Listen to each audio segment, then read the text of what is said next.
Welcome to this segment of Because You Asked. I'm Barry Nussbaum. The past 6 months have included two absolutely stunning political surprises on the world stage.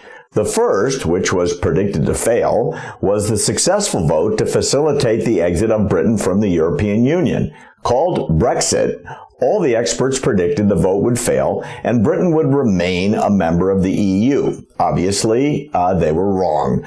The majority of voters put Britain first, and so very shortly Britain will disengage from the EU.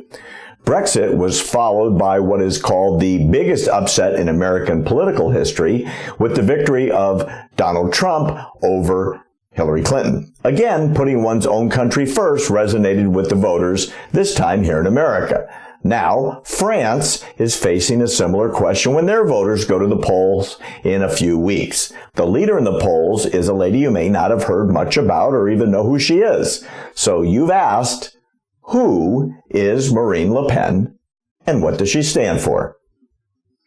Le Pen is a French attorney and politician. She is the president of the National Front Party, or FN, and the youngest daughter of longtime FN leader Jean-Marie Le Pen. She is described as more Democratic and Republican than her nationalist father. Le Pen has led a movement to demonize the FN, to detoxify it and soften its image based on renovated positions and renewed team building. Also, she's expelled controversial members accused of racism and anti-Semitism. And get this, she also kicked out her own father from the party in August 2015.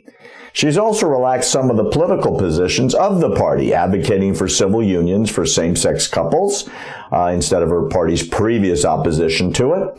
She's accepting of unconditional abortion in France and withdrawing the death penalty from the party's previous platform.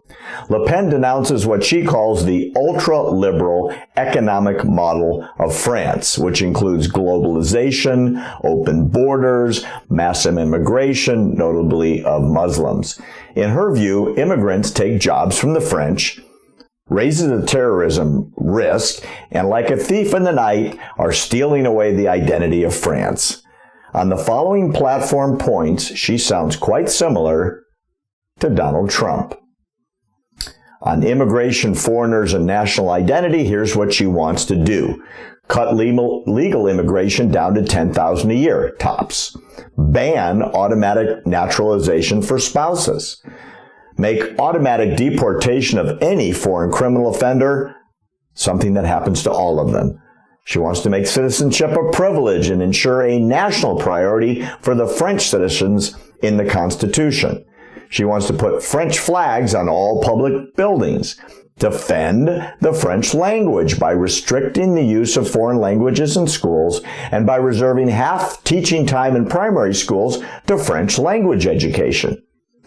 On security, see if this sounds interesting and familiar. She wants to pull out of NATO's military command. She wants to increase defense spending to 3% of GDP. She wants to hire 15,000 more police and security officers. Build a new aircraft carrier. She wants to disarm the 5,000 gang leaders in French suburbs. Rebuild the local intelligence services.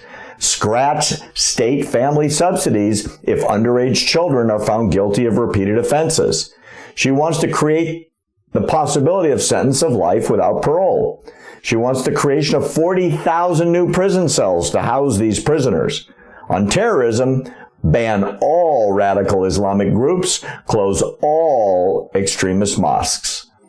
Listen to her trade policies. She wants smart protectionism. She wants to ban foreign companies with optimization tax schemes from having access to French markets. She wants to support French companies in the face of unfair international competition, ban imports of all types of goods that don't respect French norms, and create a patriotic economy by rescinding the EU laws that ban national preference for public orders. She wants to ban foreign investors from strategic and important French industries, create a sovereign fund to protect French companies from vulture funds and takeovers from outside the country.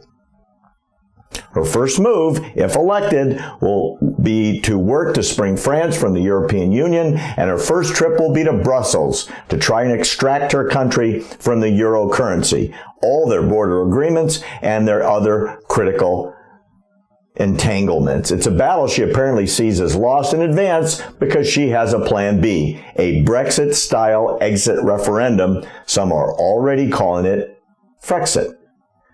Now, buoyed by the populist wave washing across Europe, Marine remains the favorite to win the first round of her country's presidential election, according to the recent polls.